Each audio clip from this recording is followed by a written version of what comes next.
Në ditën e 18 me miliona vetë në një krizë të vërtet humanitare, me sulmet e ushtrisë izraelite që vetëm në 24 orët e fundit sipas zyrtarëve palestinez kanë lënë të vdekur mbi 700 vetë.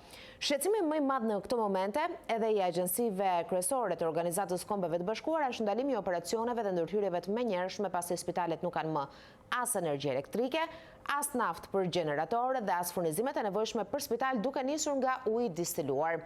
Edhe njërë, sekretari i përgjithshëm i OKB-s, Antonio Guterres, përsëri thirrjen për një armëpushim të menjëhershëm, duke nxitur Izraelin që të kërkojë dhe dorëheqjen e tij.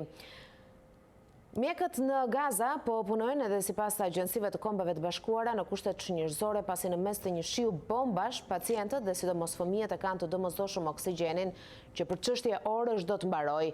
Deri tani, po sipas autoriteteve palestineze, vetëm 8 nga 20 kamionet me ndihmë drejt Gazës kanë arritur të kalojnë kufirin përmes qytetit të Rafah.